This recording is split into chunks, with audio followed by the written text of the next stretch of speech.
video, we're going to be talking about technique and positioning and how important positioning really is to your shadow boxing, your heavy bag work, your double end bag work, and how it's going to affect all your punching and everything. So number one, understanding that this being a neutral position, this is a transitional position, right? Most people start their boxing engagements from here, right? They can shoot their jab right, kind of from the back foot, right? Kind of neutral, shoot your right hand, but you're not really putting power. You're just kind of tagging them, right? On one line, but these are not real punches, right? These are going to be the shots that you use to control your opponent so you can get your weight into another shot, right? But you're going to look to set up a weight transition with these motions, right? Getting on the line with them, slipping, right? Boom, block, getting back on the line. But you're looking to use these punches to ask your opponent a question. These are not the answers, right? These are the questions, okay? So, but it's important because most people, when they fight and they train, they only train fighting from this position, this neutral one.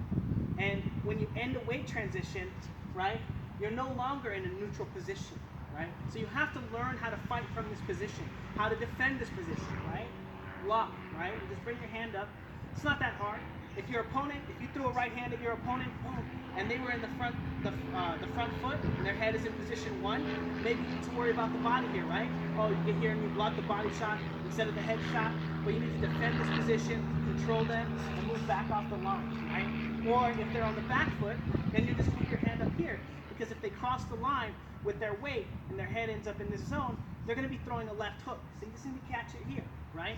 But it's important to understand that if you hit or you miss this shot and they move into, if you were attacking position one and they move into position two, they're going to be coming with a punch as well, right? So if you shot that right hand to position one and they were to counter, the left hook is going to come back this way. So you need to be able to throw that shot and then get into this position, because this is the position that you're going to be safe in, right? This is how you want to block that shot, right? The left hook. Remember I was telling you a lot of people, when they try to block the left hook, they'll bring the hand up and they'll pull away, right? They're looking to block it and pull away at the same time, but their arm is going to this position, right?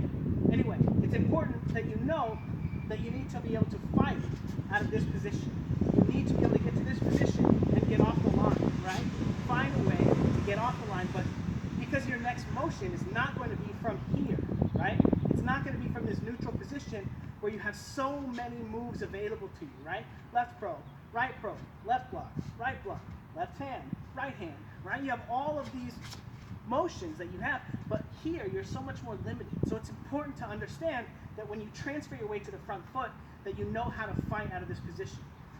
And vice versa with the back half, right? Being on the back foot, right? If someone attacks you and they try to throw a right hand and you catch it, and then you try to catch them with the left hook counter, now you're on the back foot. If they continue to drive their weight forward, you have to know how to defend yourself in this position, right? Defend the position, right? Or move off the line if you don't want to, right? The angle that you take, control them, and maybe come back with another attack, right? From the back foot, control, right? Moving off the line. But it's important to understand what you have available to you to attack that position when they advance on you when you're on the back foot. Because inevitably, through the ebb and flow of your weight transfers, you'll end up on the front foot or the back foot. Maybe you transfer your weight to the front foot, you're looking to set up a pull counter, nothing happens, and then you're just like, man, and then as you're going back to your back foot here, you're like, what am I gonna, and they follow you back with a punch, right? And then maybe they catch you off guard, and you're like, oh, you gotta be able to move off the line, right? Slip that, maybe you wanna block it, right? But if you have that in your repertoire, that you can block that and defend this position, you'll more easily be able to come back with counters, right? So it's very important that you practice being in these positions, okay? And not just in the regard of you practice moving into them, but practicing being on the front foot, right? Just stay there. Maybe you'll hit the bag, stay there, no changing positions, Wing Chun style punches, slip, catch the bag with the shot, transfer your weight, right? Or you'll practice in this position, control, block, left hook, attack the position, right? Transfer your weight to the back foot. But it's very, very important that you understand how to make all the motions that you want from this position. So just get into that position and practice, okay? So, and the vice versa with the being on the back foot, right? Position 2. The same thing as the Philly shell, right? It's not any different. It's just fighting off of the back foot. Don't let it be mystified by the idea that someone says, I'm an expert in that, right? But anyway, some of the ways that you can practice this position are just getting into it, right? Now the keys are being on the ball of your foot. I'm going to take my shoes off so you can kind of more clearly see my feet. But on the front foot, you want to be on your heel, all the way to your heel. Your head's going to be over your knee here. And you're going to be essentially in this kind of all the way on the front foot. If you're going to, on the front foot. If you're going to block a shot, your weight's in your heel, right? I'm going to get in the position. You're able to do this. Lift your whole foot. See my toes? Move your toes around, okay? Get into this position and just practice. If you can, be on the ball of your foot. If you need to rest your heel for balance and stuff, that's okay. But just practice being on this foot and lifting your heel here. Moving your heel around, rotating it, feeling your heel dig into the ground in different places, okay? Really start to work and condition your heel, because this is where you want to be stomping, right? If you're going to feint your opponent, right? Give him with the foot feints, right? Feint, right? And then catch him with a shot, right? Take a hard step with your heel, right? Right? But you're going to be using these as your feints, so it's important to have the conditioning to touch the ground. Also, to not be blocking your weight transfer with the ball of your front foot, because you're going to be using your hip, right, to pivot and transfer your weight through your punches, right? And it's important that when you're transferring your weight to the front foot, you don't block any of that weight transition with your own toes, because when you push that and you use your calf here to drive with your toes, it's going to push your weight in the opposite direction, and you want your weight to be going into your opponent here, right? So you need to be able to control your weight here and manage your foot, manage these muscles here, so that you don't block your weight transition, okay? And the same thing on the back foot, right? Get into the back foot, all the way to your heel, head over your knee, and then just lift up your toes, right? If you can't manage to stay in this position, seconds? Okay. If you can't manage to stay in this position, then put your foot down. It's okay. Just practice lifting your heel, rubbing around your heel in the ground, changing that contact point, getting used to this, right? Kind of digging out the muscles in your hips, right? I'm a little rusty again. I'm still recovering from my injury a few years ago. This is like, I haven't done a lot of boxing, but anyway, practice this position, okay? If you're in this position, your opponent's advancing on you, you move to the back foot. This is going to be your pull counter, right? Boom, you pull back, boom, go forward. But being able to fight in this position, right? If someone attacks you here, right? They attack like with the jab. You can pull counter, take a step at the same time, and then transfer your weight to the front foot. But it's important to understand how to get into this position and then out of this position. And the only way that you're going to do that is by practicing moving around in that position, right? Control, control, control. Maybe move off the line, control, right hand, right? Control. But you have to start practicing here.